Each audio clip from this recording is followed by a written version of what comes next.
दर्शकहरू नमस्कार। एसी वाचमा यहाँहरूलाई हार्दिक स्वागत छ। म अनन्त अनुराग। विश्वभरि कोरोनाको महामारीबाट विश्व जगत आहत बनिरहेको बेला विश्वभरिका विभिन्न देशहरूले कोरोना विरुद्धको खोपलाई ल्याउने प्रयास गरिरहेका छन्। कोरोना विरुद्धको खोप ल्याउने प्रयास गरिरहँदा विभिन्न देशहरूले आफ्ना देशका विभिन्न क्षेत्रहरूमा पहिलो, दोस्रो र तेस्रो पटक ट्रायल पनि गरिसकेका छन्।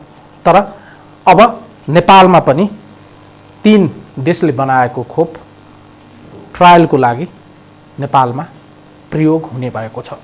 चीन, रुस र बेलायतले बनाएको कोभिड विरुद्धको खोप नेपालमा ट्रायलको लागि ल्याउन लागेको सरकारी निकायका व्यक्तिहरूले बताएका छन्। नेपालमा ट्रायलको लागि ल्याउन लागेको कोभिड-19 को खोपको बारेमा आम जनमानसमा पक्ष र विपक्षमा मतहरू पनि जाहेर गर्ने क्रम सामाजिक सञ्जालमा जारी रहेको छ। यस अर्थमा विभिन्न देशमा बनाइएको खोपहरू यदि सक्सेस भयो भने, सफल भयो भने कोरोना नियन्त्रणमा यसले एउटा चाहिँ अचुक बाणको रूपमा साबित हुने भन्ने कुरा सबैलाई राम्ररी थाहा छ। यद्यपि ट्रायल गर्नबाट आम रूपमा विश्वभरिकै मान्छेहरू त्रसित बनेका छन्। हामी यिनै विषयमा केन्द्रित रहेर आजको यो बहस गर्नेछौँ। बहसका लागि 2 जना व्यक्तित्वहरू हुनुहुन्छ। अहिले पहिलो चरणमा हामी कुराकानी गर्नेछौँ नेपालमा निजी स्तरमा सर्वारोग तथा संक्रामक रोगको बारेमा अध्ययन अनुसन्धान गर्दै आउनुभएका वैज्ञानिक अनुसन्धानकर्ता डाक्टर समीरमणि दीक्षितजी हुनुहुन्छ। त्यसैगरी हामीसँग एनएचआरसी का प्रतिनिधिका रूपमा केही समयपछि नेपालमा WHO को प्रतिनिधिको रूपमा पनि उहाँ काम गरिरहनु भएको छ डाक्टर प्रकाश घिमिरे जोडिनुहुनेछ। तर पहिलो चरणमा हामीसँग कुराकानी गर्दै हुनुहुन्छ डाक्टर समीरमणि दीक्षित। उहाँसँग यसै विषयमा केन्द्रित रहेर कुराकानी गरौँ। डाक्टर साहब नमस्कार, स्वागत गरे कार्यक्रममा यहाँलाई धन्यवाद। नमस्कार। सामान्य भाषामा सोध्नु पर्दा नेपालमा ट्रायलको जुन कुरा चलिरहेको छ यसलाई एउटा अनुसन्धान कर्मीको हैसियतले एउटा यो क्षेत्रमा लामो समयदेखि लाग्नु भएको एउटा व्यक्तिको हैसियतले र नेपाल जस्तो एउटा सानो देशमा चाहिँ ट्रायल हुनुपर्दछ भन्ने जुन चाहिँ पक्ष र विपक्षमा मत जाहिर भइरहेको छ, यस अर्थमा तपाईले यो विषयलाई चाहिँ कसरी लिनुभएको छ? म त यस्तो अनुसन्धान जुन हाम्रो देशमा विरलै हुन्छ, यदि नेपालमा हुन गयो भने म त्यसको स्वागत गर्छु। म एक वैज्ञानिक हुँ र तपाईले मलाई जसरी अहिले भर्खर इन्ट्रोडक्सन गर्नुभयो, म अनुसन्धानकर्ता पनि परे र जनस्वास्थ्यमा काम गर्छु। जुन कुरा हाम्रो देश मात्र होइन संसारलाई खाँचो छ, यानि कि कोभिड विरुद्धको एउटा खोप जसले काम गर्छ, त्यसको त्यत्रो हामीलाई खोज छ, सबैलाई चाहिएको छ, कतिको जीवन मान्छेको वास्तवमा सफल गराउन सक्छ त्यसले। त्यसको अनुसन्धान नेपालमा हुने हो भने त साह्रै खुसीको कुरो हो। त्यसले गर्दाखेरि एकदमै राम्रो कुरो हो यदि हामीले ल्याउन सक्यौँ भने। डाक्टर साहब, ट्रायल गर्नको लागि केही मापदण्डहरू, अन्तर्राष्ट्रिय मापदण्डहरू रहेको छ। यस अर्थमा नेपालले चाहिँ ती मापदण्डहरू पुरा गर्नलाई कति कठिन छ र त्यो अन्तर्राष्ट्रिय मापदण्डलाई चाहिँ हामीले अनुसरण गर्नको लागि हामी त्यो रूपमा प्राविधिक रूपमा चाहिँ सक्षम छौँ? हेर्नुहोस्, मापदण्डहरू विभिन्न छन् तपाईँले भने जस्तै होइन, तर यसको तपाईँले एउटा कुरा के सम्झिनुपर्छ भने यो कुनै निजी अथवा कुनै गैर सरकारी संस्थाले गर्न लागेको होइन। यो नेपाल स्वास्थ्य अनुसन्धान परिषद भर्खर तपाईँले डाक्टर प्रकाश घिमिरेले पनि त्यसको रिप्रेजेन्ट गर्नुहुन्छ भनेर तपाईँले भनिसक्नु भयो। त्यो संस्थाले गर्न लाग्यो, त्यो एक किसिमले हेर्ने भने सरकारी निकाय नै हो र उसले जे गर्छ अभियसली उसले के अरे नियमभित्र बसेर एथिक्समा बसेर गर्छ र हामी यस कारण चाहिँ विश्वस्त के हुनुपर्छ भन्दाखेरि उसले गर्ने कुनै पनि काम नागरिकको जीवन बिगार्ने अथवा नागरिकको ज्यानलाई खतरा हुने किसिमले उसले गर्दैन। त्यही हिसाबले चाहिँ हामीले त्यो मापदण्ड पुर्याएरै यो नेपालले मापदण्ड पुर्याएर नै गर्छ भन्ने कुरामा चाहिँ म विश्वस्त छु। डाक्टर साहब, आम रूपमा अहिले विश्वव्यापी रूपमा फैलिएको यो कोभिड-19 को चाहिँ महामारीमा हामी आहत बनिरहँदा विश्वभरि विभिन्न देशहरूले चाहिँ खोप बनाउनका लागि जुन चाहिँ तछाड मछाड र प्रयासहरू गरे त्यसमध्ये केही देशहरूले चाहिँ आफ्ना देशमा चाहिँ पहिलो दोस्रो र तेस्रो चरणको ट्रायलहरू पनि क्लिनिकल ट्रायलहरू पनि एकदम सफलतापूर्वक पास गरेको दाबी गरिरहेका छन्। यद्यपि WHO ले अहिलेसम्म पनि कुनै पनि देशको चाहिँ खोपलाई चाहिँ मान्यता दिएको अवस्था छैन। यस अर्थमा कुनै पनि देशमा कुनै पनि नयाँ खोप ल्याउँदा त्यो खोपको क्लिनिकल ट्रायल हुँदा त्यसको चाहिँ सकारात्मक वा नकारात्मक यसको इम्प्याक्टको बारेमा चाहिँ कसरी बुझ्नु पर्दछ र कसरी एनालाइसिस गरिन्छ? हेर्नुहोस्, तपाईँले एउटा कुरा के बुझ्नुपर्छ र हाम्रो दर्शकहरूले के कुरा बुझ्नुपर्छ भन्दाखेरि यो सामान्य अवस्था होइन, यो असामान्य अवस्थामा छौँ हामी। सामान्य अवस्थामा के हुन्छ भन्दाखेरि क्लिनिकल ट्रायलको फेज 1, फेज 2, फेज 3, फेज 4 हुँदै कमर्सियल व्यावसायिक उत्पादनमा जान्छ।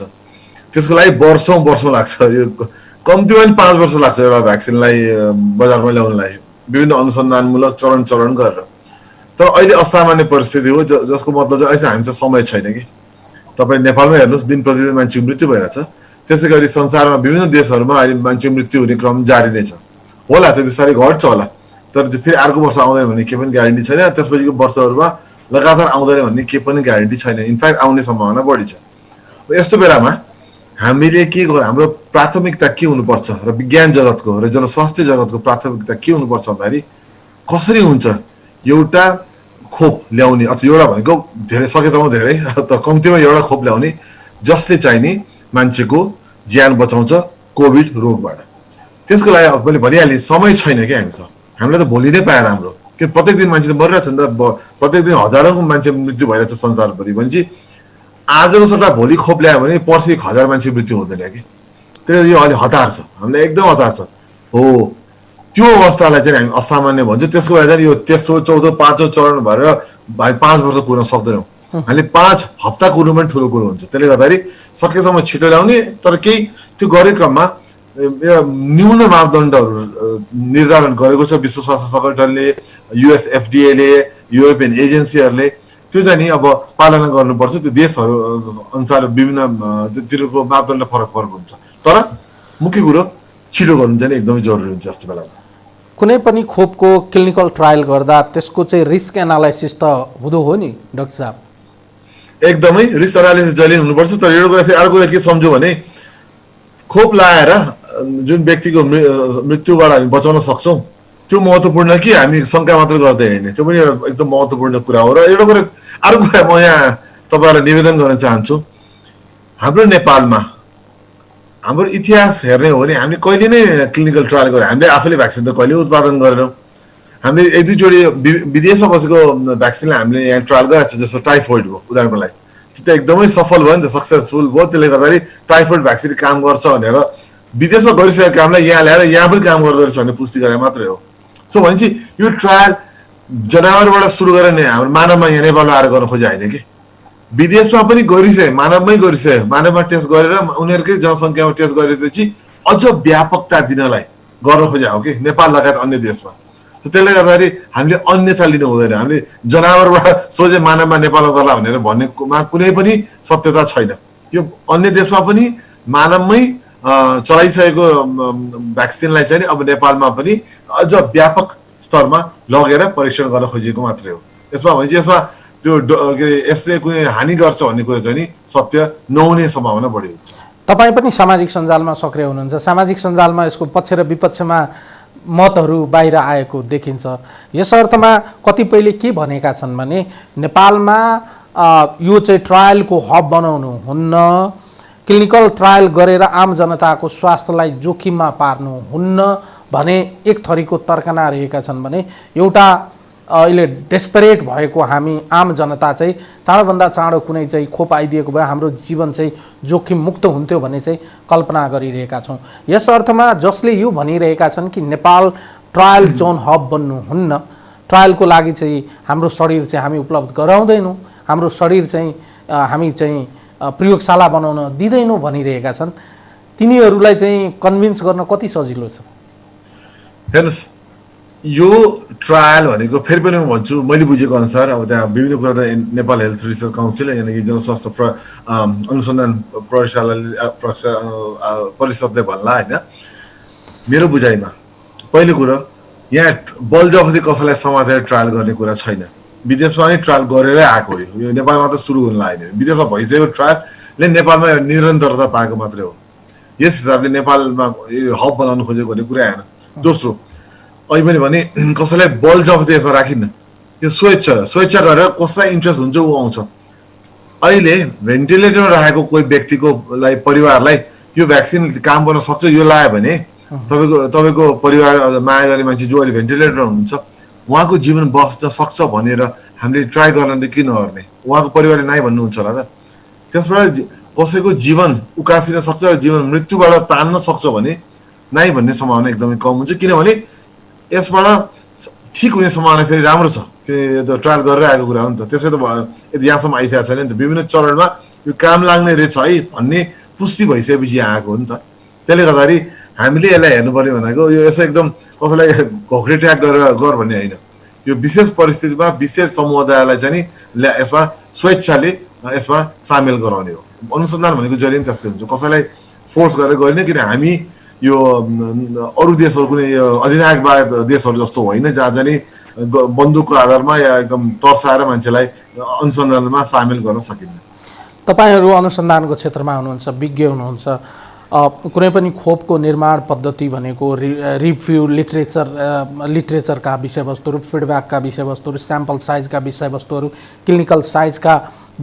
क्लिनिकल ट्रायलका विषयवस्तुहरू त्यसपछि चाहिँ त्यसभित्रका अन्य कम्पोनेन्ट्सहरूको चाहिँ मिक्सचरका कुराहरू होलान् त्यसपछि सक्सेस रेट र फिडब्याकको कुरा हुन्छ यस अर्थमा हेर्दा अहिले चाहिँ विश्वभरिमा खास गरिकन नेपालमा जुन खोपहरू चाहिँ क्लिनिकल ट्रायलको लागि ल्याउन लागि हो 3 देश चीन रूस र बेलायतको यो खोप चाहिँ तिनीहरूकै देशमा गरिएको पहिलो दोस्रो र तेस्रो चरणको यो ट्रायलबाट कस्तो रिजल्ट देखिएको छ तपाईँ एकदमै नजिकबाट निहाल्दा चाहिँ एकदमै क्याटेगोरिकली चाहिँ बताइदिनुहोस् न मैले सबैको एकदम डिटेलमा हेरेको छैन तर एउटा कुरा के भन्न सक्छु भने अक्सफोर्ड युनिभर्सिटीको जुन भ्याक्सिन छ त्यसले एकदमै सफलता हासिल गरिसकेको छ भन्ने कुरा आइसकेको छ त्यो सायद भारतमा पनि छिटै आउँछ होला त्यसले गर्दाखेरि सबैभन्दा साम्यता भएको एकदम राम्रो नतिजा दिन सक्ने अक्सफोर्डको लागि भनेको छ भने चाइनाको र रसियाको त्यति थाहा भइसकेको छैन चाइनाले अलि हतार गरेर निकालेको छ तर उसले पनि उसको चरणमा लगिसकेको छ रसियामा त उहाँहरूको राष्ट्रपति पुटिनले आफ्नै छोरीलाई पनि लगाउनु भयो भने चाहिँ त्यहाँ मानव ज्यानलाई डर छैन भन्ने कुरा त्यहाँबाटै पुष्टि गर्छ तर रसिया र चाइनाको चाहिँ मैले भने त्यति डिटेलमा हामीलाई थाहा छैन अब त्यो चाहिँ स्वास्थ्य अनुसन्धान परिषदले त्यो भ्याक्सिनको बारेमा थप जानकारी लिएर मात्र अगाडि बढ्छ त्यो त पक्का छ तर यतापट्टि अक्सफोर्ड युनिभर्सिटीको चाहिँ एकदमै राम्रो नतिजाहरू आइसकेको छ भन्ने कुरा चाहिँ आजै अहिले नै थाहा भइसकेको कुरा हो र यो समाचारमा र वैज्ञानिक दस्तावेजमा यो कुराहरू आइसकेको छ त्यसले गर्दाखेरि म चाहिँ नि यो अक्सफोर्ड युनिभर्सिटीको वालालाई एकदमै पहिलो नम्बरमा राख्छु भने अरू दुईटालाई म काट्दिनँ तर उहाँहरूबाट अन्य दस्तावेज र अन्य परिणामहरू चाहिँ पक्कै पनि नेपालको टोलीसँग बाँडिन्छ र त्यही अनुसार अगाडि बढ्छ भन्ने मेरो सोच छ एक साथ 3 खोपको ट्रायल चाहिँ किन भयो भने पनि आशंका उब्जिएको छ कुनै एउटा देशको चाहिँ अलिक सक्सेस रेट बढी भएको देशको तपाईँले भने जस्तै बेलायतको खोप अलिक सक्सेस रेट र फिडब्याक राम्रो छ भनिरहँदा बेलायतको मात्रै चाहिँ ल्याएर हामीले चाहिँ क्लिनिकल ट्रायल गरेको भए अलिकति कम रिस्क हुन्थ्यो भने चाहिँ बुझाइ र मानसिकता हामीमा नभएको हो वा एक साथ 3 खोप चाहिँ ट्रायल गर्दा यसको कम्प्लिकेसन्सहरू चाहिँ आउने सम्भावना त होला नि डाक्टर साहब होइन कम्प्लिकेसन जे पनि हुन्छ नि तपाईँ टाइफोइड भ्याक्सिन कम्प्लिकेसन छ न्युमोकोकलमा कम्प्लिकेसन एचपिभी भ्याक्सिनमा कम्प्लिकेसनहरू छन् व्यक्ति अनुसार हुन्छ कि भ्याक्सिन भनेको जहिले व्यक्तिमा भर पर्छ कि कुनै एउटा व्यक्ति अर्को व्यक्ति त एकदम फरक हुन्छ र उसको जिउले त्यो भ्याक्सिनलाई कसरी लिन्छ भनेर इनफ्याक्ट संसारभरि खोप कार्यक्रमलाई नै विरोध गर्ने मान्छेहरू पनि छन् नि संसारभरि नै म मेरो बच्चालाई खोप लाउँदिनँ किनभने त्यो खोपले गलत परिणाम ल्याउँछ भन्ने मान्छेहरू पनि छन् भनेपछि खोप कहिले पनि सबैजनाले जहिले सहज रूपले कहिले पनि लिएनन् तर एउटा कुरा मेरो ब्याकग्राउन्ड पनि खोप सम्बन्धी हो इम्युनोलोजी नै हो खोपले कहिले मान्छेलाई कहिले पनि गलत चाहिँ गरेको थाहा छैन किनभने जहिले पनि केही न केही मतलब साइड इफेक्ट भए पनि ओभरमा समग्रमा मान्छेलाई राम्रै गरेको छ एकचोटि जमाना हेपाटाइटिस ईमा प्रश्न चिन्ह आएको थियो, तर खोप आफैमा गलत थिएन, त्यहाँ अलिकति राजनीति छिर्यो, त्यो छोडिदिउँ। अब मुख्य कुरा चाहिँ के छ भन्दाखेरि फेरि पनि मैले भन्न चाहेँ, मैले जति बुझेको छु यो खोपको बारेमा, यो केही चरण पार गरेर मात्र हाम्रो कहाँ ल्याउन खोजिएको, ल्याइसकेका छैन। यसको लागि छलफल बनिरहेको छ। मैले बुझेअनुसार स्वास्थ्य अनुसन्धान परिषदले टोली गठन गर्दैछ यसको लागि, त्यहाँ विज्ञहरू राखिन्छन् पनि होला नि अवश्य पनि। तर एउटा कुरा चाहिँ के ग्यारेन्टी म तपाईँलाई दिन सक्छु भने यो त्यो तिनटै खोपमा चाहिँ कुनै पनि तुरुन्तै अरू देशमा जनावरमा परीक्षण गरेर हामी कहाँ चाहिँ मानवमा गरेको चाहिँ पटक्कै होइन, किनभने ती सबैमा त्यहीँ भएका जनसङ्ख्यामा टन्न नागरिकहरूमा परीक्षण गरेर त्यो ठिक छ भन्ने एउटा सोचलाई जनाइसकेपछि यहाँ चाहिँ नि हाम्रो जनसङ्ख्यामा के हुन्छ र हाम्रो जनसङ्ख्या मात्र होइन अरू देशमा पनि ती जनसङ्ख्यामा काम लाग्छ कि लाग्दैन भनेर हेर्न खोजियो। किन भन्दाखेरि भाइरसहरू चाहिँ यसमा अब अलिकति भाइरसको आनुवंशिक संरचना पनि तपाईँले बुझ्नुपर्छ, यानि जेनेटिक्स। भाइरस अहिले एक प्रकारको मात्र छैन, कमसेकम दुईटा मुख्य भनौँ न पाटोहरू छन् यो भाइरसका, प्रकार छन् भनौँ न। त्यो दुईवटा प्रकारभित्र पनि अरू सबै गरेर 6वटा चाहिँ नि सब प्रकारहरू छन् क्या, त्योभन्दा पनि तलका प्रकारहरू भनेपछि। र ती मुनतिर पनि अन्य विभिन्न प्रजातिहरू छन् कि भ्याक्सिन बनाउँदा सकेसम्म धेरै प्रजातिलाई लिएर बनाइन्छ कि। तर तपाईँ याद गर्नुहोस् के भन्दाखेरि विदेशमा बनेको भ्याक्सिनमा चाहिँ विदेशको प्रजातिलाई लिएर बनाइन्छ कि, नेपालमा पाइने प्रजाति र विदेशमा पाइने प्रजातिकोमा फरक त अवश्य नै होला। भनेपछि यस्ता यस्ता प्रश्नहरू चाहिँ नि विदेशमा बनेको खोपले चाहिँ नेपाली अथवा दक्षिण एसियाली जनसङ्ख्यालाई काम लाग्छ लाग्दैन भन्न त्यो पुष्टि गर्नलाई पनि यस्तो क्लिनिकल ट्रायल चाहिन्छ कि। त्यसले गर्दाखेरि यो सबै प्रश्नहरू गरेर नै यहाँ ल्याउन खोजिएको। त्यसले गर्दाखेरि यो कुनै एकदम आकस्मिक रूपमा एकदम नेपालीहरूलाई नै एकदम गिनीपिग बनाएर एकदम नेपाललाई हब बनाएको भनेर जुन सोच छ त्यो चाहिँ विज्ञान नबुझेका मान्छेहरूले गर्ने हो। जसले विज्ञान बुझाएको छ, जसले जनस्वास्थ्य बुझाएको छ, उसले त्यो यो लेभलको सोच चाहिँ गर्न लाग्दैन। यो प्रोसेस चाहिँ कसरी अगाडि बढ्दो रहेछ, यसको चरणहरू चाहिँ अब के पार गर्नु पर्ला? तपाईँ यो क्षेत्रमा हुनुहुन्छ, अलिकति आम जनतालाई यसको बारेमा धेरै कुरा थाहा नभएको हुनाले मैले तपाईँलाई सोधेँ। अब यो नेपालमा कसरी चाहिँ प्रोसेस वाइज चाहिँ कसरी अगाडि बढ्छ? होइन यसो हुन्छ, अब यो साधारण मैले भनिहालेँ, यो असामान्य परिस्थितिबाट गुज्रियो भन्नाले यसमा विभिन्न चरण भन्ने भन्दा पनि के हुन्छ भन्दाखेरि विदेशबाट आउँछ भनौँ न, विदेशमै परीक्षण गरेर त्यसबाट ज्यानलाई, मानव ज्यानलाई कुनै पनि अप्ठ्यारो छैन भनेर पत्ता लगाएपछि यहाँ आउँछ। यहाँ आएपछि अस्पतालहरू र विभिन्न व्यक्तिहरूमा सायद उहाँले कसरी गर्नुहुन्छ मलाई थाहा छैन, सामान्य हिसाबले के गर्छ भने आह्वान गरिन्छ कि यस्तो हुनु लाग्छ, तपाईँहरू यसमा भाग लिन चाहनुहुन्छ भने हामीहरू तपाईँहरूलाई यसमा भाग लिनलाई तपाईँलाई अनुरोध गर्छौँ र तपाईँलाई चाहिँ हामी यसमा राख्छौँ भनेर भनिन्छ। र अर्को चाहिँ नि कोही एकदमै अप्ठ्यारो चरणमा पुगिसकेको छ, कोही अब कोभिडबाट एकदम बिरामी भइसकेको छ, उसलाई तुरुन्तै औषधि चाहिने भ्याक्सिन चाहिने अवस्था छ भने उसको परिवारलाई पनि यो कुरा सोधिन्छ कि हामीसँग यस्तो भ्याक्सिन छ, तपाईँले यसमा भाग लिने कि नलिने, लिने भए हामी तयार छ, नत्र भए ठिकै छ भनेर कम्प्लिटली पूर्ण रूपमा स्वेच्छा हिसाबले आम जनसङ्ख्या र एकदमै अप्ठ्यारो परेको जनसङ्ख्यालाई के अरे उहाँलाई सोधिन्छ भनौँ न।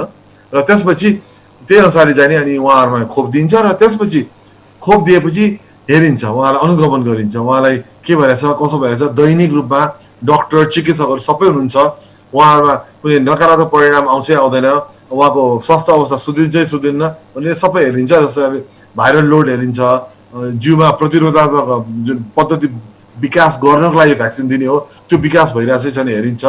र अन्त्यमा मुख्य कुरा चाहिँ यसले जसलाई लगायो पहिलो कुरा त लागेको व्यक्तिलाई ठिक हुन्छ हुँदैन हेरिन्छ भने, अर्को चाहिँ नि लागेको भ्याक्सिन दिइसकेको व्यक्तिमा कोरोना सङ्क्रमण कति कडा हुन्छ हुँदैन भनेर त्यो पनि हेरिन्छ। भने चाहिँ विभिन्न पाटोहरू चाहिँ यसमा हेरिन्छ।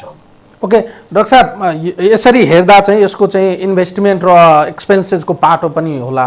यो क्लिनिकल ट्रायल भएको हिसाबले यसमा आर्थिक रूपमा नेपालले व्यय चाहिँ बेहोर्नुपर्ने हुन्छ कि अहिले चाहिँ उत्पादन गर्ने देश र कम्पनीले बेहोरेर नै यो क्लिनिकल ट्रायल गर्ने हो? अब यसमा विभिन्न मोड चाहिँ के हुन्छ, खास चाहिँ एक्चुअली मोड चाहिँ के हुन्छ? होइन अब यसमा भने विभिन्न पक्षहरू हुन्छ। नेपाली के लाग्छ त्यो चाहिँ मलाई थाहा छैन, किन म स्वास्थ्य अनुसन्धान परिषदको टोलीमा त अवश्य पनि छैन म, होइन मैले एउटा यो बुझेको जानकार व्यक्ति हिसाबले जवाब दिने हो। यहाँ र नेपालले अब फाइदा उठाउने ठाउँ अब यहाँ आउँछ। नेपालले के भन्न सक्छ भन्दाखेरि ल ठिक छ, तपाईँले यो गरेको बापत पहिलो कुरा जो भाग लिनुहुन्छ उहाँलाई के दिने, संस्थालाई कति दिने भनेको कति पैसा दिनुहुन्छ, किनकि त भोलि यहाँबाट आएको परिणाम त उसको व्यवसायलाई फाइदा हुन सक्छ नि त, यदि भ्याक्सिन साँच्चै नै राम्रोसँग काम गर्यो भने। त्यसले गर्दाखेरि यो गरेको बापत उसले सर्टेन केही पैसा तिर्नुपर्ने हुन्छ नेपाल सरकारलाई। त्यो कति तिर्ने अब नेगोसिएसन हुनसक्छ। र अझ गजबको र राम्रो कुरा के छ भन्दाखेरि भाग लिइसकेपछि हामीले के भन्न सक्छौँ भने ल यो भ्याक्सिन काम लाग्यो भने हामीलाई यति लाख अथवा यति करोड भ्याक्सिन जाने हामीलाई तपाईँले कि सस्तोमा कि जाने पूर्ण रूपमा बिना खर्च तपाईँले हामीलाई उपलब्ध गराउनुपर्छ भनेर भन्न सकिन्छ। अथवा प्रत्येक वर्ष हामीलाई यति जाने तपाईँले फ्री दिनुपर्छ, बाँकी हामी सुपथ मूल्यमा किन्छौँ पनि। यस्तो बार्गेनिङ चाहिँ अब हामीले गर्न पाउँछौँ यदि हामी यस्तोमा भाग लियौँ भने। भाग लिएको एउटा गजब फाइदा चाहिँ त्यहाँ छ कि हाम्रो निगोसिएटिङ पावर जुन छ वात्त उठ्छ। र विकासोन्मुख देश जुन हामी छौँ त्यहाँ यति हुनु चाहिँ ठुलो कुरा हो, किनभने पछि भ्याक्सिन महँगो हुन्छ। किनभने उसले त अब बनाउँछ, उसले त अब होडबाजी चल्छ, कसले यो भ्याक्सिन किन्ने भनेर त अब संसारलाई चाहिएको छ, अब अरबौँको जनसङ्ख्यालाई चाहिएको छ भनेपछि जसले पहिले मार्केटमा ल्यायो उसले त करोडौँ अरबौँ डलर कमाउँछ। त्यसको भागीदार चाहिँ नेपाल सरकार र नेपालीहरू पनि हुनसक्छ। त्यसले गर्दा त्यहाँ अब एकछिन हेऱ्यो भने नेगोसिएसन जारी गर्ने ठाउँहरू चाहिँ छ। यसको चाहिँ अर्को महत्त्वपूर्ण पाटो हेर्दा यो आउँदा चाहिँ यसले अलिकति रिस्क त लिएर आउँछ। यद्यपि यो भित्रका अपर्च्युनिटी र आम जनताको जनस्वास्थ्यको जुन चाहिँ कन्सर्न छ त्यसलाई सम्बोधन गर्ने फ्याक्टर्स पनि लिएर आएको छ, अपर्च्युनिटी पनि लिएर आएको छ। यस अर्थमा नेपालले अब यो ट्रायल गर्न दिने हो भने, नेपालमा क्लिनिकल ट्रायलको लागि हामी उपलब्ध हुने हो भने नेपालको साइडबाट यसलाई सदुपयोग गर्ने तरिकाले कसरी हामी प्रस्तुत हुनुपर्दछ र हाम्रा टर्म्स एन्ड कन्डिसनहरूलाई कसरी चाहिँ रेक्टिफाई गर्नुहुन्छ? एज अ एक्सपर्ट तपाईँको सल्लाहको हिसाबले चाहिँ यसलाई कसरी तपाईँ रेक्टिफाई गर्नुहुन्छ? एकदमै मेरो सुझाव मान्ने हो भने हुन त म स्वास्थ्य अनुसन्धान परिषदसँग कुरा पनि गरिरहेको छु।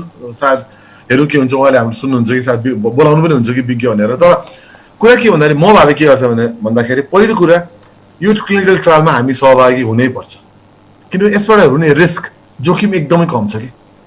यो नलाउनु भन्दा लाउनु बेस हुन्छ कि, किनभने आखिर भाइरसको सानो टुक्रा हाल्ने हो अथवा प्रोटिन हाल्ने हो जसबाट रोग लाग्दैन मान्छेलाई। साधारण कुरा छ, जुनै पनि भ्याक्सिन अहिले संसारमा पाउनेमा चाहिँ नि रोग जन्ने केही पनि पदार्थ हुँदैन, उसले जिउको प्रतिरोधात्मक शक्तिलाई बलियो बनाउने मात्रै हो। त्यो हुने हुनाले हामीलाई जोखिम, रोग लाग्ने जोखिम त अत्यन्तै न्यून छ, छँदै छैन भने पनि हुन्छ। त्यसबाट हुने साइड इफेक्ट कोही कोहीलाई होला, तर त्यो जुनै पनि खोपमा त्यो सम्भावना छ। त्यसले गर्दाखेरि त्यो पनि एकदमै न्यून हुन्छ। भनेपछि गर्ने कि नगर्ने भन्ने प्रश्नको जवाब त मेरो लागि त प्रश्न नै होइन, त्यो गर्नै पर्छ। दोस्रो, अब गर्नेमा हामीले के नेगोसिएट गर्ने भन्दाखेरि पहिलो कुरा कतिजनामा गर्ने, त्यो गरे बापत देशले कति, उनीहरू देशलाई कति पैसा तिर्छन् र नागरिकलाई कति पैसा तिर्छन्। मेरो परिवारमा कसैले खोप लगाउँछ भने उल्टो मैले पैसा दिनुपर्ने होइन, मलाई पैसा दिनु पर्यो पहिलो कुरो। त्यसै अनुसारले हेल्थ इन्सुरेन्स छ, मलाई के भइहाल्यो भने राज्यले अथवा कम्पनीले के मलाई दिन सक्छ, बिरामी भयो भने खर्च हुन्छ कि, बाई चान्स मृत्यु भयो भने त्यसको पनि के खर्च हुन्छ कि, कम्पन्सेसन भन्छौँ नि हामीहरू, कम्पन्सेसन प्याकेज हुन्छ। त्यो के हुन्छ भने क्लियर गर्नु पऱ्यो भने चाहिँ मान्छे अब ढुक्क भयो नि त। पहिलो कुरा त आफै ठिक हुने भयो। दोस्रो कुरा बाइचान्स कतै न कतै शङ्काको बाटो रह्यो भने त्यसलाई निर्मूल पार्नको लागि फाइनेन्सियल इन्सेन्टिभ, अरू स्वास्थ्य इन्सेन्टिभहरू पनि भयो। तेस्रो, ल मानौँ सफल भयो अरे, यो भ्याक्सिन साँच्चै नै राम्रो भयो, विश्वव्यापी क्लिनिकल ट्रायल गरेपछि हामी त एउटा सहभागी मात्र हो, हामी त एउटा मात्र पात्र हौँ, त्यहाँ त सयौँ पात्र हुन सक्छन्। त्यसको बापत हामीले के पाउने त? हामीले कतिवटा भाइरल पाउने त, हामीले कति वर्ष त फ्रीमा पाउने, अथवा हामी कतिवटा चाहिँ फ्रीमा पाउने, कति चाहिँ एकदम 50% डिस्काउन्टमा पाउने अथवा 60% डिस्काउन्ट पाउने। यी सबै कुरा चाहिँ हामीले नेगोसिएसन गर्नुपर्ने हुन्छ। र त्यो गर्न सक्यो भने चाहिँ हामीले भविष्यमा पनि यस्ता विभिन्न क्लिनिकल ट्रायलमा भागीदार हुनु पाउँछौँ र हुनु पनि पर्छ। त्यसले अर्को कुरा पनि भन्छ है, मैले तपाईँले भन्नु बिर्सेँ, जनशक्ति। त्यो क्लिनिकल ट्रायल गर्दाखेरि यहाँ चिकित्सकहरू, वैज्ञानिकहरू, टेक्निकल एक्सपर्टहरू, पब्लिक हेल्थ एक्सपर्टहरू, विभिन्न व्यक्तिहरू चाहिँ यसमा सामेल हुनु पाउनुहुन्छ। यो त काम हो नि त, यो त अनुसन्धान हो नि त। जनशक्तिले पैसा पनि पाउँछ, जागिर पनि पाउँछ, भोलि त्यो यो अनि सिक्ने पनि मौका हुन्छ। किन अब यो यहाँ हामी ट्रायल गरेपछि त हामीले पनि बनाउन खोज्न सक्छौँ नि त हामीले त, होइन? अहिले चाहिँ धेरै गरेको छैन र पो त, यो चाहिँ गर्न थालेको त हामी सिक्छौँ पनि। यी सबै कुराहरू चाहिँ फाइदाका कुराहरू हुन्। देशलाई हरेक कोणबाट क्लिनिकल ट्रायल फाइदाजनक छ। एउटा पेपरमा मैले आज चाहिँ यो प्रोग्राम गर्दा चाहिँ तपाईँसँग अब कुराकानी गर्दा चाहिँ यो विषय चाहिँ के रहेछ भनेर अध्ययन गर्दा चाहिँ कोभिड विरुद्धको अहिलेसम्म 135 वटा भन्दा बढी खोपहरू प्रिक्लिनिकल परीक्षणमा रहेका छन्। तीमध्ये 20 वटा खोप पहिलो चरण, 13 वटा खोप दोस्रो चरणमा छन् भने 8 वटा खोप तेस्रो चरणको प्रक्रियामा अहिले चलिरहेको पाइन्छ। त्यही 8 वटा मध्ये 3 वटा चाहिँ हामी अहिले ट्रायल गर्दैछौँ। चीनको सन्दर्भमा के भनेको छ भने यो कतिपय चिनिया खोप तेस्रो चरणको परीक्षण युएईमा गरिसकेको छ, ब्राजिल र साउदी अरेबियामा भर्खरै सुरु भएको छ। नेपाललाई यस कारण गरिँदैछ कि भोलिका दिनमा नेपालसँग टाँसिएको हामी जस्तै जनजीवन र अवस्था भएको भारतको ह्युज पपुलेसन भएको टार्गेटेड मार्केटको रूपमा चाहिँ नेपाललाई चाहिँ रोजिएको हो। जरुर त्यसलाई होइन भन्नै मिल्दैन। के छ भने भारतमा चाहिँ नि आफैले बनाएर छ उनीहरूले पनि त्यो उनले त सकेछ बाहिरको भ्याक्सिन ल्याउन खोज्दैन। भारतको जहिले पनि के हुन्छ भन्दाखेरि चाइनाको पनि त्यही हो, आफूले बनाएपछि आफ्नै जनसङ्ख्यालाई पनि पुग्यो र आफूले बेच्न पाइयो पैसा। अब यो त पनि भने अरबौँ डलरको अब खेती हुन्छ नि त यसमा त, किनभने सबैलाई चाहिएको छ भ्याक्सिन। भनेपछि चाइना र भारत दुवैले आफूले सकेको छिराउनु दिँदैन कि, उदारवादी हुँदैन उनीहरू यस्तो कुरामा। तर उनीहरूका छिर्ने हो भने त हामी नेपाल अथवा बङ्गलादेश अथवा श्रीलङ्का यस्तो यस्तो देशको थ्रु जान सहिलो पनि त। सो त्यो एउटा पाटो हो, त्यो मात्रै पाटो भन्दैन, तर जरुर एउटा महत्त्वपूर्ण पाटो हो। र तपाईँले भने जस्तो मैले भन्दै थिएँ नि, नेपाल एउटा पात्र मात्रै हो कि, यो ट्रायल नेपाल मात्र हुँदा होइन। तपाईँले भएकै भन्नु युएई, ब्राजिल, विभिन्न अरू देशमा भइरहेको छन् कि ट्रायल यिनीहरूकै। भनेपछि हामीहरू मात्र एउटा पात्र होइन, त्यसले गर्दा हामी त्यस्तो डराउनु पर्दैन। युएले दिन्छ, ब्राजिलले दिन्छ भने कि हामी उनीहरूभन्दा त्यस्तो नराम्रो अवस्था छौँ र होइन, हामीलाई उत्तिकै जोखिम होला। युएले पनि त के सोचेर दियो होला नि त, ब्राजिलले पनि। त्यसले गर्दाखेरि हो विभिन्न देशका कम्पनीलाई भारत छिर्नको लागि एउटा मौका पनि हुनसक्छ तर हामी त्यसलाई सदुपयोग गरौँ न। यस्तो कुरा त आफ्नो पक्षमा ल्याउने हो नि त यस्ता नतिजाहरू। त्यसले गर्दाखेरि मैले अघि नै भनिरहेको छु, हामीलाई क्लिनिकल ट्रायल्समा हामी डराउने होइन, यसको सदुपयोग गरेर यसले हामीलाई बलियो बनाउने र हामीलाई एकदम एउटा नेगोसिएसनमा हाम्रो हातमाथि लगाउनको लागि हामीले गर्ने हो। म भए चाहिँ नि मजासँग सोच्दा नसोचिकन एटलिस्ट यो 3टा भ्याक्सिनको कुरामा चाहिँ नि अगाडि बढ्थेँ। डाक्टर साहब, अर्को महत्त्वपूर्ण प्रसङ्ग के हो भने यो अहिलेको यो क्लिनिकल ट्रायलको जुन चाहिँ नेगोसिएसन छ यो द्विपक्षीय हो कि बिचमा चाहिँ WHO एउटा पनि छ? WHO काम के भन्दाखेरि उसले भएको दस्तावेज भएका तथ्याङ्कलाई लिएर उसले केही सुझावहरू दिने हो। WHO भनेको त्यही हो कि WHOले के गर्छ भने जहिले पनि कि तथ्याङ्क ल्याउनलाई, तथ्य बाहिर ल्याउनको लागि अनुसन्धानहरूलाई मद्दत गर्छ उसले, अथवा भएका राम्रा अनुसन्धानकाबाट निक्लिएका तथ्याङ्कलाई एक ठाउँमा राखेर ल तथ्याङ्क अनुसार यो गर्नुपर्छ ऊ गर्नुपर्छ भनेर उसले सुझाव दिन्छ। अहिले भ्याक्सिनको कुरामा त उसँग तथ्याङ्क छैन नि त, उसले बोल्नको लागि त उसलाई हामीले केही पस्किनु पऱ्यो नि, पेस गर्नु पऱ्यो नि।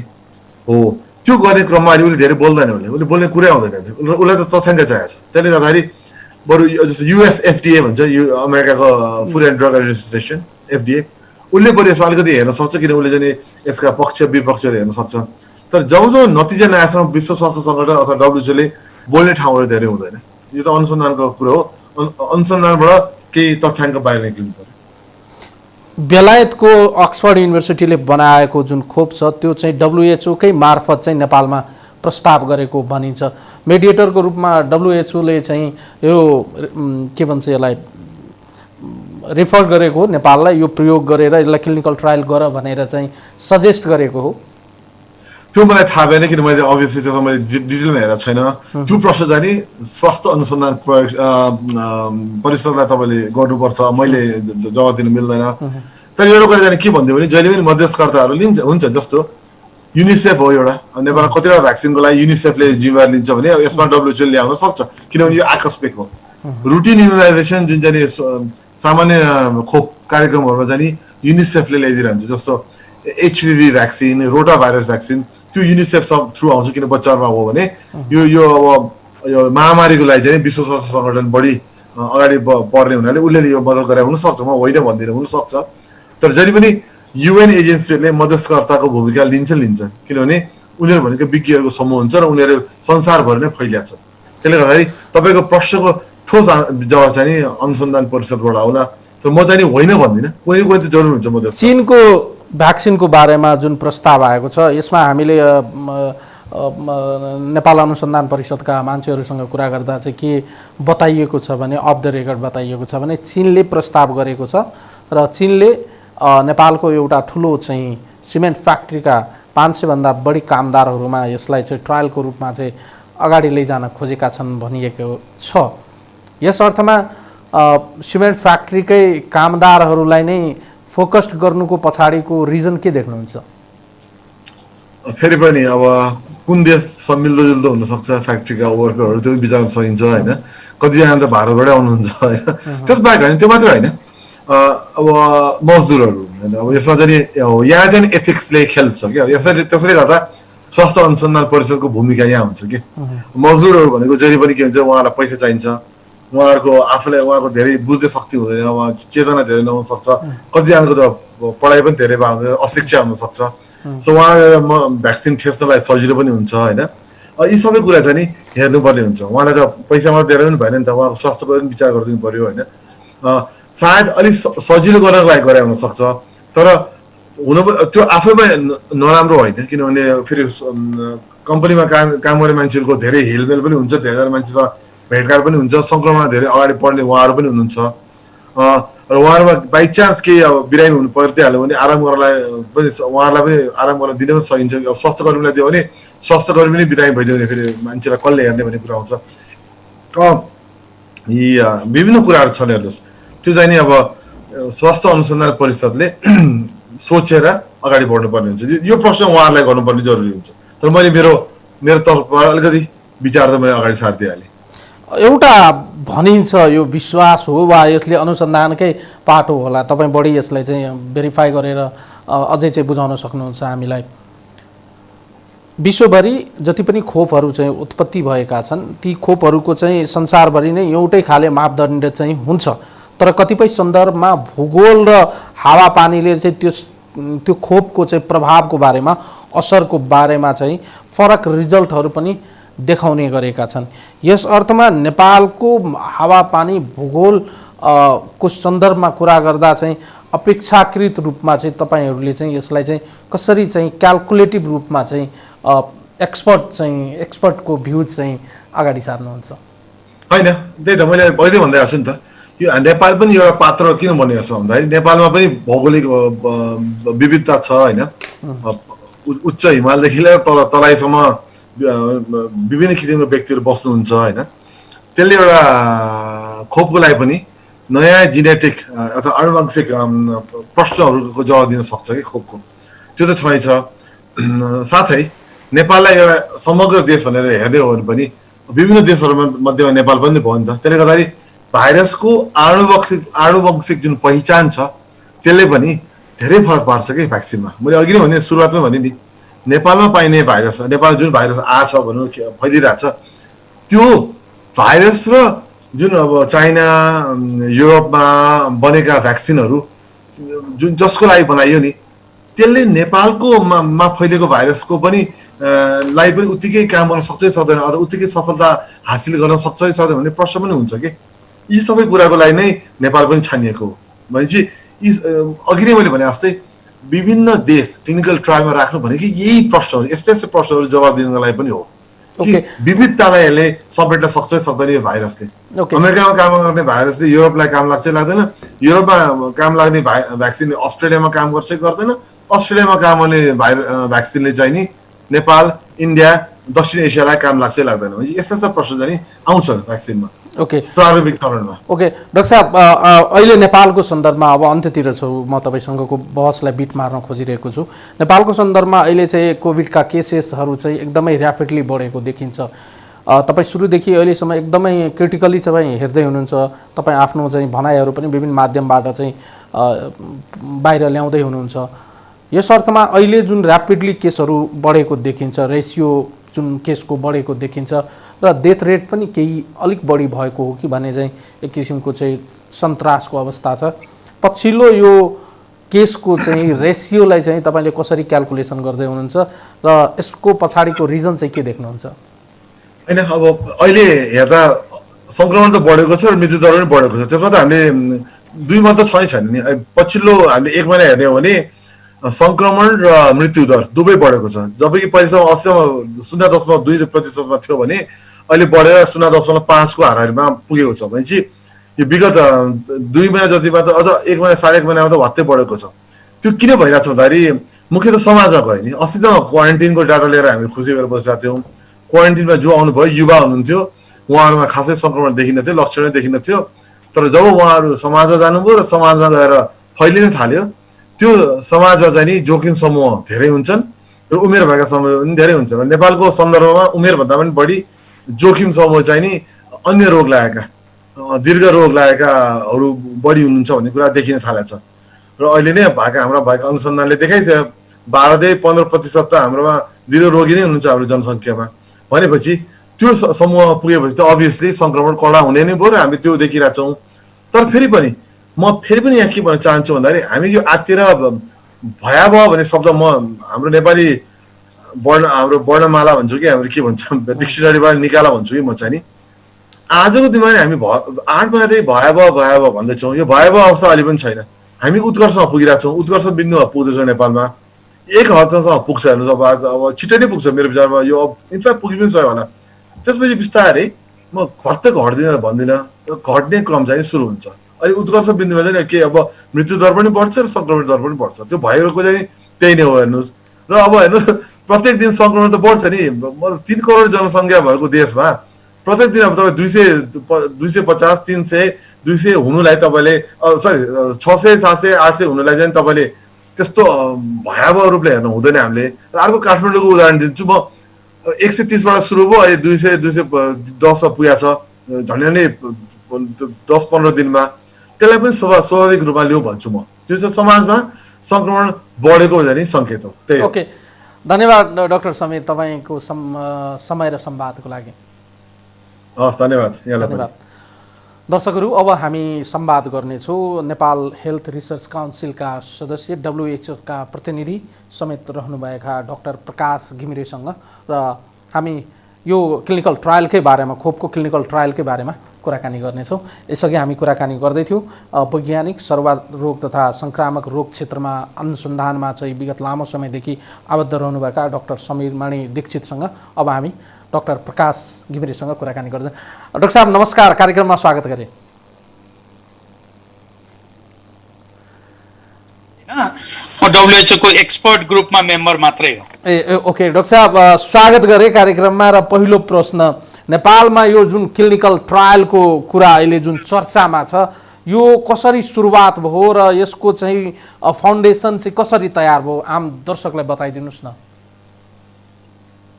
अब यस्तो छ, नेपालमा क्लिनिकल ट्रायल भने ड्रग्सको, भ्याक्सिनको क्लिनिकल ट्रायल नयाँ होइन, धेरै वर्षदेखि भइराखेका छन्। विभिन्न अरू भ्याक्सिनहरूमा, अरू मेडिसिनहरूमा क्लिनिकल ट्रायलहरू भइराखेका छन्। र अहिले कोभिड आएको सन्दर्भमा कोभिडको ड्रग र भ्याक्सिन ट्रायलको लागि WHO ले सोलिडारिटी ट्रायल भनेर पनि आमन्त्रण गरेको छ। त्यसमा पनि NHRC ले मेम्बरसिपको लागि अप्लाई गरेको छ। र अरू भ्याक्सिन म्यानुफ्याक्चरर्सहरूले पनि NHRC लाई अप्रोच गरेका छन् भन्ने मैले बुझेको छु। तर इथिकल रिभ्यू बोर्डमा अहिलेसम्म आइ नसकेको कुरामा म विश्वस्त दिलाउँछु। यो प्रोसेस चाहिँ अहिले चाहिँ नेगोसिएसनकै चरणमा छ कि केही अगाडि बढ्यो? डाक्टर साहब, तपाईँ चाहिँ एउटा प्रतिनिधिको हैसियतले मैले तपाईँलाई यो प्रश्न सोधिरहेको छु। मैले थाहा पाएसम्म 2-3टा कम्पनीसँग NHRC को एक्जिक्युटिभहरू कुरा गर्दै हुनुहुन्छ। अब हामी कहाँ इथिकल रिभ्यू बोर्ड छ विच इज इन्डिपेन्डेन्ट। त्यो इन्डिपेन्डेन्ट इथिकल रिभ्यू बोर्डले यो सुरक्षित छ, यो प्रभावकारी छ, यसले गर्दाखेरि जनतालाई राम्रो असर मात्र पार्छ, नराम्रो असर पार्दैन, यो लाएर जनतालाई बचाउन सकिन्छ, यसका साना माइनर इफेक्ट भए भने पनि त्यसलाई जसले भ्याक्सिन ल्याउँछ, जुन कम्पनीले दिन्छ, उसले त्यसको इन्सुरेन्स, एस्युरेन्स, इन्डेमनिटी कभर गर्छ भन्ने नभइकन त्यो बोर्डबाट पास हुँदैन। त्यो बोर्डमा आउने सन्दर्भको सुरुवात भएको छ भन्ने मेरो बुझाइ छ। अहिले यो इनिसियल फेजमै छ, पेपर डकुमेन्टेसन लेभलमा पुगेको छैन। त्यसो भए होइन, मैले थाहा पाएसम्म यो पोलिसी डिसिजन भयो।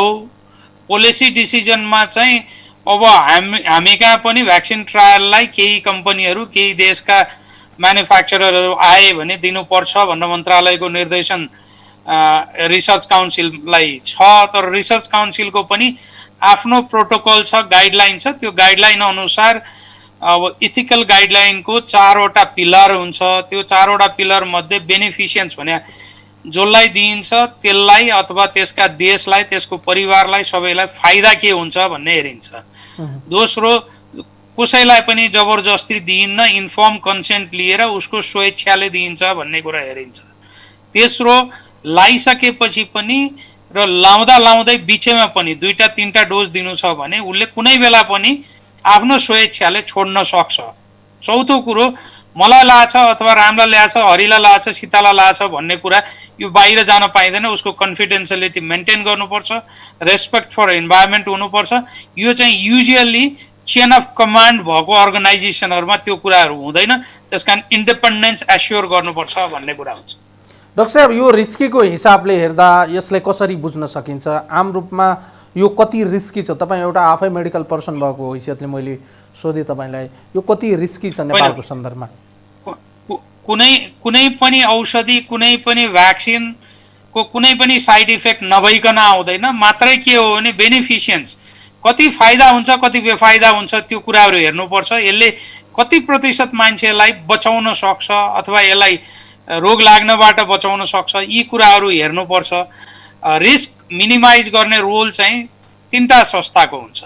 एउटा इथिक्स कमिटीको हुन्छ जसले चाहिँ रिस्क इभ्यालुएट गर्छ एक्सपर्ट कमिटीबाट, इथिसिस्टहरूबाट, होइन, यो नैतिकताको सन्दर्भमा। दोस्रो, जसले इन्भेस्टिगेसन गर्छ उसको प्रिन्सिपल इन्भेस्टिगेटर, उसले त्यो प्रोडक्टको बारेमा सबै जिम्मा लिएर उसले चाहिँ गर्नुपर्छ। तेस्रो, यसको लागि जसले स्पोन्सर गर्छ, स्पोन्सरले यदि कुनै नहुने कुरा भयो भने त्यसको इन्सुरेन्स कसरी हुन्छ, त्यसलाई कसरी रेस्क्यु गरिन्छ, कसरी ट्रिटमेन्ट गरिन्छ, कुन अस्पतालमा गरिन्छ, के आधारमा गरिन्छ, ती कुराहरू सबै एस्योर नगरिकन इथिकल कमिटीले त्यो कुरामा स्वीकृति दिँदैन। 3वटा देशले प्रयास गरेको देखिन्छ, हामीसँग जे जानकारी बाहिर आएको छ। चीन, रुस र बेलायतले यो 3वटा देशमध्ये सबैभन्दा अहिलेसम्म चाहिँ क्लिनिकल पहिलो, दोस्रो र तेस्रो चरणमा क्लिनिकल ट्रायल गरेको खोपहरूमध्ये सबैभन्दा रिलायबल र कम रिस्की चाहिँ कुन छ हाम्रो सन्दर्भमा? अनन्तजी, मैले अहिले तपाईँलाई के भन्नुपर्छ भने मेरो अध्ययनको आधारमा 234वटा एजेन्टमा काम भइराखेका छन्। त्यसमध्ये 6वटा एजेन्ट मात्रै, भ्याक्सिन एजेन्ट मात्रै 3rd फेज क्लिनिकल ट्रायलमा पुगेको छ। फेज 1 भने सेफ्टी, सुरक्षित छ कि छैन। फेज 2 भने इम्युनोजेनिसिटी, त्यो लगाएपछि प्रतिरोधी क्षमता बढ्छ कि बढ्दैन भन्ने हो। फेज 3 भने चाहिँ इफिकेसी भने यसको प्रतिरोधी क्षमता हामीलाई यो रोग लाग्नबाट बचाउन सक्छ कि सक्दैन, प्रभावकारिता हेर्ने हो। यो तेस्रो फेजको प्रभावकारिता हेर्ने सन्दर्भमा फेज 1 र 2 को डाटा नहेरिकन, फेज 1 र 2 को पब्लिकेसन नहेरिकन यो राम्रो छ, यो नराम्रो छ, यो गर्न सकिन्छ, यो गर्न सकिन्न भनेर भन्ने अवस्था अहिले छैन। आम जनतालाई के लागेको छ भने अहिलेको अवस्थामा विभिन्न देशहरूले धेरै प्रयासहरू गरिरहेका छन्, विश्वव्यापी रूपमै चाहिँ खोप बनाउने चाहिँ प्रयासहरू गरेको देखिन्छ। यस अर्थमा नेपालमा एकैपटक 3 देशको चाहिँ खोपलाई चाहिँ क्लिनिकल ट्रायलको लागि स्वीकृति दिने कुरा अगाडि बढ्दा एकैपटक यो 3 देशको ट्रायल किन गर्ने पर्ने होला? एउटा देशको मात्र गरे पनि हुन्थ्यो नि। त्यसमा अनन्तजी यसको चाहिँ यस्तो छ, 3वटा होइन, WHO सोलिडारिटी ट्रायलमा पनि उपलब्ध भ्याक्सिनहरूको धेरैवटा क्यान्डिडेटमा एकैचोटि जाँदाखेरि चाहिँ छिटै त्यो मध्ये कुन चाहिँ राम्रो हुन्छ भन्ने हिसाबले सोलिडारिटी ट्रायल डिजाइन गरिएको छ। अब हामी कहाँ पनि 3टा मात्र होइन, 6वटा आएछन् भने 6वटाले एस्योर गरे कि हामी यो जसले भ्याक्सिन लाउँछ उसलाई फाइदा हुन्छ, यो हाम्रो फेज 1 मा यस्तो छ, फेज 2 मा यस्तो छ भनेर उहाँहरूको डाटा कम्पोनेन्ट नदेखाइकन हामीले यसलाई अहिले स्वीकृति भयो भन्ने अवस्थामा छैनौँ। तर राम्रो पक्ष के भने 3वटा देशले अप्रोच गरे भने त्यो 3वटाको फेज 2 सम्म त भएको होला।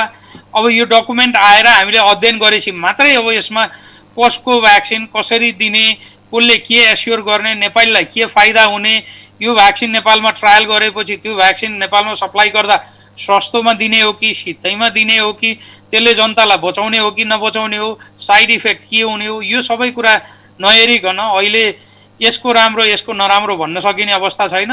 त्यो सबै हेर्नलाई इथिकल कमिटीमा इन्डिपेन्डेन्ट कमिटी हो, यसले एक्सपर्ट ग्रुपलाई पठाएर यी सबै कुराको एड्रेस भएपछि मात्रै हामी भ्याक्सिन ट्रायलमा अगाडि बढ्छौँ। यो अवस्थामा सुरक्षित हुने नभइकन, त्यो एस्युरेन्स नभइकन, त्यो डकुमेन्टेसनले नदेखाइकन अगाडि बढ्न सकिँदैन। देशहरूको स्थिति हेर्दा रुसमा चाहिँ आफ्नै राष्ट्रपतिको छोरीलाई चाहिँ खोप लगाएर चाहिँ रिस्क फ्री छ भनेर चाहिँ देखाउन खोजिएको थियो। एउटा अलिकति मिडिया प्रोपोगेन्डाको रूपमा पनि बाहिर आएको हो भने चाहिँ आशंका पनि गरिएको थियो। त्यसको चाहिँ कम्प्लिकेसन्सहरू चाहिँ के आयो त्यो त हामी जस्ता सामान्य मान्छेलाई थाहा हुने कुरा भएन, तपाईँ जस्ता एक्सपर्टहरूलाई नै यो कुरा थाहा पढी होलान्। नेपालमा जतिवटा खोपहरू अहिले ट्रायलको लागि आएको देखिन्छ तिनीहरूकै एप्रोचमा आएको हो कि हामीबाट पनि नेपाल सरकारको तर्फबाट पनि नेपालमा हामी क्लिनिकल ट्रायलको लागि रेडी छौँ, आउनुहोस् क्लिनिकल ट्रायल गर्नुहोस् भन्ने प्रस्ताव पनि गएको हो? हो यस्तो छ, नेपाल हेल्थ रिसर्च काउन्सिलको इथिकल गाइडलाइनले हामी कुनै पनि ट्रायलको लागि विगतका केही वर्षदेखि तयार छौँ। लास्ट इयर मात्र हामीले चाहिँ यो क्वालिटी एस्युरेन्स गरेर फर्काबाट एक्रेडिटेसन पाइसकेका छौँ।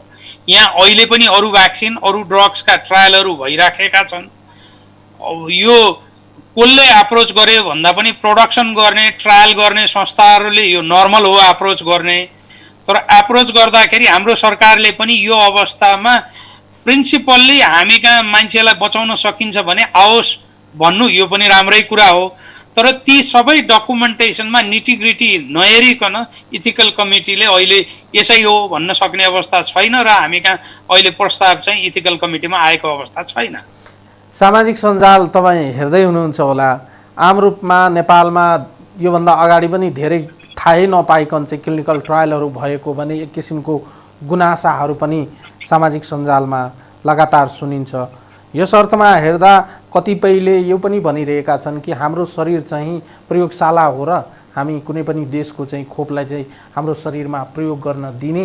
यस अर्थमा हेर्दा आम जनताको एक किसिमको चाहिँ यो प्रति चाहिँ गुनासोहरू पनि रहेको छ, हाम्रो शरीर किन हामी चाहिँ प्रयोगशालाको लागि दिने, या हाम्रो ज्यान चाहिँ किन खतरामा पार्ने भन्ने जुन भनाइरहेको छ। यस अर्थमा हेर्दा चाहिँ तपाईँ के भन्नुहुन्छ? अब त्यस्ता सोच त्यस्ता चाहिँ चिन्तन पनि भएका मान्छे हाम्रो समुदायमा पनि छ, हाम्रो समाजमा पनि छ। अब यस्तो यो एकदमै चाहिँ क्रिटिकल समय हो, खोप आवश्यक हो, सबैलाई थाहा छ, तर यो प्रयोगशालाको लागि चाहिँ हामी उपलब्ध छैनौँ वा हाम्रो देश उपयुक्त होइन वा हाम्रो देशमा प्रयोगशाला गर्न दिन्नौँ भने चिन्तन पनि एक थरीकाको देखिन्छ। तपाईँ यसलाई चाहिँ कसरी हेर्दै हुनुहुन्छ? यसलाई यस्तो छ, हाम्रो गाइडलाइनले स्पष्ट के लेखेको छ भने पहिला को मान्छेलाई लिने हो उहाँलाई सुसूचित गर्नु पर्यो। सुसूचित गरेर उहाँले लिखित सहमति जनाएर सही नगरिकन उहाँलाई इनरोल गर्नै पाइँदैन है। दोस्रो कुरो, रोग लागेर बाँचिसकेका मान्छेले कन्भल्सेन्ट प्लाज्मा दिएर पनि अरूलाई बचाउँछन् भने यो चाहिँ राम्रो कुरो हो। त्यस्तै भ्याक्सिन पनि तपाईँलाई सुरक्षित छ, इम्युनोजेनिक छ, अब यसले चाहिँ तपाईँलाई इफिकेसी छ कि छैन भनेर स्वच्छन्दले स्वतन्त्र रूपले कसैलाई ट्रायल गर्न खोज्छन् भने त्यो आफ्नो स्वतन्त्र विचारले दिनु नदिनु उहाँको भोलिन्टियरको हो। भोलिन्टियरलाई कुनै पेमेन्ट गर्न पाइँदैन, हेर्नुहोस् हाम्रो गाइडलाइन अनुसार कसैलाई इन्डक्सन गर्न पाइँदैन। अर्को, तपाईँले भनेको कुनै कुनै ठाउँमा कोही मान्छेले ठुला मान्छेलाई लगाएर यो सुरक्षित छ भनेर देखाउनु चाहिँ त्यसलाई जनतालाई चाहिँ के हो भने अब हामीले त हाम्रो नजिकका मान्छेले त लगाए तपाईँहरूले पनि लगाउनु भयो भने अरूलाई बचाउन सकिन्छ भनेर त्यो एक किसिमको एस्युरेन्स दिनु त्यो पोलिटिकल लेभलमा गर्ने कुरा भए। तर टेक्निकल लेभलमा इथिकल कमिटीले यो भ्याक्सिन राम्रो यो भ्याक्सिन नराम्रो यसको चाहिँ यस्तो छ भनेर हामीले हाम्रो तर्फबाट भन्न मिल्दैन र यो गाइडलाइनले पनि स्पष्ट रूपमा इन्डक्सन गर्न मिल्दैन। स्वतन्त्र रूपले यसका राम्रा नराम्रा पक्षहरू सबै बताएर यदि नराम्रो भएमा त्यसलाई कसरी रेस्क्यु गरिन्छ, राम्रो भएमा उसको फर्दर जेनेरेसनलाई त्यो भ्याक्सिन कसरी सुलभ थोरै पैसामा कसरी आउन सक्छ, यो कुराहरू सबै जानकारी गराएर उसमा लिखित प्रतिबद्धता नगरिकन भ्याक्सिन दिन पाइँदैन। कोही पनि मान्छेको शरीर चाहिँ यो प्रयोगशाला होइन। तर त्यो भन्दै गर्दा ब्रडर ग्रुपलाई बचाउनलाई पब्लिक हेल्थ इन्टरभेन्सनको रूपमा यो ड्रग्स भ्याक्सिनहरू ट्रायल नहुने हो भने अहिले जुन ड्रग्स आछ, जुन भ्याक्सिन आछ, ती पनि हुँदैन थिए। त्यसकारण जो बलियो छ भने मतलब जो त्यो अवस्थामा बलियो छ ती मान्छेलाई दिने हो। ती मान्छेलाई नि आफ्नो स्वतन्त्रताले उनीहरूले लिन मान्ने हो। यदि त्यो दिँदा दिँदै पनि केही एडभर्स इभेन्ट भएछ भने त्यो स्पोन्सरले बेहोर्नु पर्छ। कसरी बेहोर्ने भन्ने कुरा त्यो प्रस्तावमा स्पष्ट आउनुपर्छ र त्यसमा कम्युनिटीमा दिने हो भने कम्युनिटी इन्गेजमेन्ट हुनुपर्छ, कम्युनिटीलाई थाहा हुनुपर्छ, व्यक्तिलाई थाहा हुनुपर्छ। यो सबै हाम्रो प्रोटोकलमा छ। यो सबै नगरिकन अब हामी कहाँ इथिकल कमिटीमा अहिलेसम्म प्रस्ताव आएको छैन। प्रस्ताव आउँछ होला भन्ने हामी आशा गर्छौँ। आएछ भने यी सबै कुरा हामी एड्रेस नगरिकन यसमा अगाडि बढ्दैनौँ। हाम्रो एउटै ध्येय के हो भने सुरक्षित नभइकन इथिकल कमिटीले एप्रुभ गर्दैन। तपाईहरू अनुसन्धानकर्ताको हैसियतले विश्वभरि जुन प्रकारको अहिले खोपहरू चाहिँ निर्माण गर्ने क्रममा र ट्रायल गर्ने क्रममा रहेको छ, इन्डिपेन्डेन्टली एउटा रिसर्च काउन्सिलको हैसियतले तपाईहरूले पनि स्वतन्त्र रूपमा यसको अध्ययन, फिडब्याक, ट्रायल र फिडब्याकको बारेमा चाहिँ अध्ययन गर्दै हुनुहुन्छ होला। अहिले नेपालमा आउन लागेको यो जुन भ्याक्सिनहरू छ, एउटा एक्सपर्टको भ्युज मैले तपाईँलाई मागेँ, एउटा डक्टरको भ्युज मागेँ तपाईँको। यसमा तपाईँहरूको बुझाइमा चाहिँ बेस्ट अमङ बेस्ट चाहिँ के हो? होइन, यो यस्तो छ, अहिले बेस्ट अमङ बेस्ट भन्ने अवस्था किन छैन भने यसमा डिएनए भ्याक्सिन छ, यसमा आरएनए भ्याक्सिन छ, यसमा भेक्टर्ड भ्याक्सिन छ, यसमा इनएक्टिभेटेड भ्याक्सिन छ, यसमा सब युनिट भ्याक्सिन छ। यी मध्ये कुन भ्याक्सिनले चाहिँ प्रभावकारिता देखाउँछ भन्दा हेर्नलाई नै तेस्रो फेजमा आउने हो। अहिले पहिलो फेजको र दोस्रो फेजको पहिलो फेजमा 100 भन्दा कम पार्टिसिपेन्ट्स भोलिन्टियरमा दिएर यो सुरक्षित छ, यो डोजमा दिन लायक छ, कति मिलिग्राम दिने, कति न्यानोग्राम दिने भनेर आएको हो। दोस्रो फेजमा यो अलि ठुलो 1000 भन्दा तलको ग्रुपमा यो चाहिँ इम्युनोजेनिक छ कि छैन भन्ने मात्र आएको हो। त्यसकारण अहिले इफिकेसी नहेरिकन यो राम्रो यो नराम्रो भन्न सक्ने मेरो अध्ययनले त्यो देखाउँदैन। तेस्रो फेज सकिएपछि मात्रै हामी भन्न सक्छौँ कि यो राम्रो यो नराम्रो, यो भन्दा यो यति राम्रो, त्यसकारण हामी यसमा जानुपर्ने हुनसक्छ भनेर तेस्रो फेज सकिएपछि मात्र भन्न सकिन्छ। अब सरसर्ती हेर्दा डाक्टर साहब, तपाईँहरू चाहिँ यसको चाहिँ चौतर्फी रूपमा अध्ययन गर्दै हुनुहुन्छ। तपाईँ आफै पनि एउटा चाहिँ अनुसन्धानकर्ताको हैसियतले, यो टिममा WHO को एक्सपर्टको हैसियतले इन्भल्भ भइरहनु हुँदा नेपालको सन्दर्भमा यो थ्रेट हो कि अपर्च्युनिटीको रूपमा आएको हो, यसलाई अङ्गीकार गर्दा चाहिँ हाम्रो लागि चाहिँ ठिक हुन्छ भने तपाईँहरूको अहिलेसम्मको बुझाइ हो? होइन, यसलाई चाहिँ अब अपर्च्युनिटीकै रूपमा लिनुपर्छ भन्ने मेरो मान्यता हो। किनभने हामी कहाँ ट्रायल गरे भ्याक्सिनले हाम्रो जनतालाई बचाउन सक्ने भयो भने यो अपर्च्युनिटी हो। अब थ्रेट त्यो बेला मात्र हुन्छ जुन बेला चाहिँ यो इथिकल कमिटीले यसको टेक्निकल एस्पेक्टमा डिस्कसन नगरी युनिफर्म सर्भिसेसमा चेन अफ कमान्डमा कसैले लगाऊ भने भरमा लगाउने, उसलाई इन्डिपेन्डेन्स नदिने, बेनिफिसियन्सको कुरा नभन्ने, नन मालफिसियन्स एड्रेस नगर्ने, त्यो भयो भने मात्रै यसको चाहिँ कसैले पुश गरे भन्ने बुझिन्छ। प्रस्ताव चाहिँ टेक्निकल्ली साउन्ड प्रस्ताव, इथिकल्ली साउन्ड प्रस्ताव इथिकल कमिटीमा आएर डिस्कसन भएर इथिक्सका 4वटा पिलरहरू एड्रेस गरेर मान्छेलाई फाइदा हुने किसिमले आउँछ भने यो चाहिँ पब्लिक हेल्थ इन्टरभेन्सनको रूपमा हामीले पोजिटिभली लिनुपर्छ भन्ने हाम्रो मान्यता। स्रोत र साधनको हिसाबले यो क्लिनिकल ट्रायलको लागि हामी पूर्ण रूपमा तयार छौँ डाक्टर साहब? अब यस्तो छ, भ्याक्सिन कसैले म्यानुफ्याक्चर गरेर पठाउने हो। त्यो म्यानुफ्याक्चरिङ एजेन्सीले जुन संस्थासँग कोलाबोरेसन गर्छ, यसको एडभर्स इभेन्ट कसले एड्रेस गर्छ, एडभर्स इभेन्ट भइहाल्यो भने यसको इन्सुरेन्स कसले गर्छ, यसमा चाहिँ इन्फर्म कन्सेन्ट कसले लिन्छ, यी सबै कुरा चाहिँ दुई पक्ष जस्तो NHRC ले गर्यो भने अथवा अरू संस्थाहरूले गरे भने पनि यो कमिटीले इन्डिपेन्डेन्टली के इभ्यालुएसन गर्छ भने यी सबै कुराहरू एड्रेस भएका छन् कि छैनन् भन्ने नहेरिकन त्यो एड्रेस नभइकन दिनेवाला छैन। अब प्रिन्सिपल्ली त्यो आउनुपर्छ भन्ने, किनभने पब्लिक हेल्थ इन्टरभेन्सनमा हामीले सपोर्ट गर्नुपर्छ, यस्तो आउनुपर्छ। एउटा मात्र होइन, 2टा 3टा 4वटा आउनुपर्छ। तर त्यसमा फेज 1 र 2 को राम्रो रिजल्ट आएर हाम्रा जनता जसले लिन्छन् ती सुरक्षित हुनुपर्छ भन्ने मान्यता म।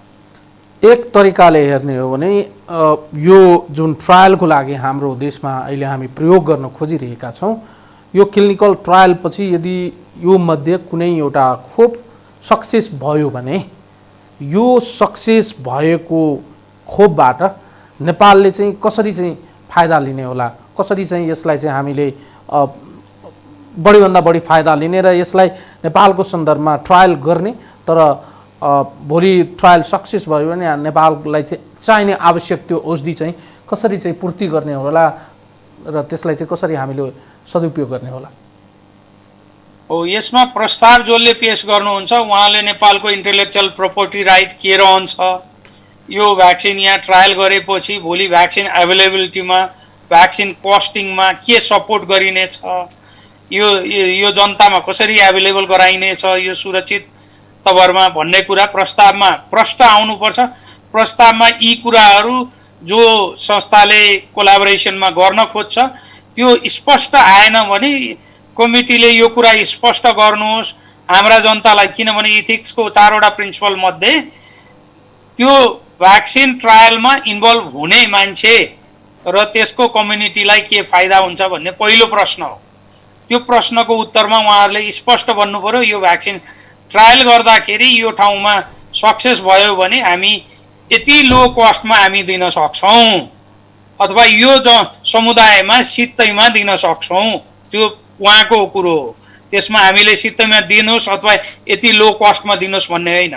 त्यो उहाँले प्रस्ताव गरेपछि इथिकल्ली त्यो कमिटीमा इन्डिपेन्डेन्ट छ कि छैन, कसैको अर्डरमा सिधै दिने हो कि उसले इन्फर्म कन्सेन्ट साइन गर्ने हो कि इन्फर्म कन्सेन्टमा के लेखिया छ, यसका फाइदा बेफाइदा, एडभर्स इभेन्ट भयो भने के गर्ने, कसले यसको बेहोर्ने, उपचार कसले बेहोर्ने, यो सबै कुरा एड्रेस नगरी हुँदैन।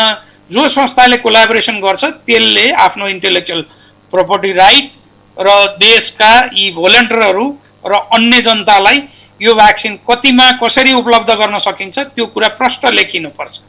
अन्तिम प्रश्न गरे डाक्टर साहब, क्लिनिकल ट्रायल गर्दा तपाईहरूको आँखाले सबैभन्दा गम्भीरतापूर्वक ध्यान दिनुपर्ने कुराहरू चाहिँ के छन्? सबैभन्दा ठुलो गम्भीरता भनेको जो भोलिन्टियर हो उसको सुरक्षा, त्यसपछि उसको स्वतन्त्रता, त्यसपछि उसका वैयक्तिक विवरणहरूको कन्फिडेन्सियलिटी, यी सबै कुरा नभइकन ट्रायल चाहिँ रासनल हुँदैन, इन्डिपेन्डेन्ट हुँदैन। ट्रायलका यो चाहिँ क्लिनिकल ट्रायल रजिस्ट्रीमा रजिस्टर गरिएको हुन्छ। यसको हरेक डाटा चाहिँ कसैले एसेस गर्न सक्छ। डिएसएमबी भन्ने डाटा सेफ्टी मोनिटरिङ बोर्ड हुन्छ। यो कसैले लाएर ठिक भयो ठिक भएन भनेर हुँदैन। त्यसको कम्प्लिट तथ्याङ्क हेरेर कति पर्सेन्टलाई ठिक भयो, कसरी ठिक भयो, कसरी रोकियो, यो सबै कुरा चाहिँ तथ्याङ्कलाई विश्लेषण गर्ने हुन्छ। र रिसर्च काउन्सिलले पनि हरेक हप्ता हरेक महिना यो कुरामा मोनिटरिङ गर्छ। कुनै पनि एडभर्स इभेन्ट माइनर भयो भने 1 हप्ताभित्रमा, मेजर भयो भने 24 घण्टाभित्रमा एनएचआरसीलाई रिपोर्ट गर्नुपर्छ। र त्यो रिपोर्ट गरेपछि त्यसको इन्भेस्टिगेसन हुन्छ।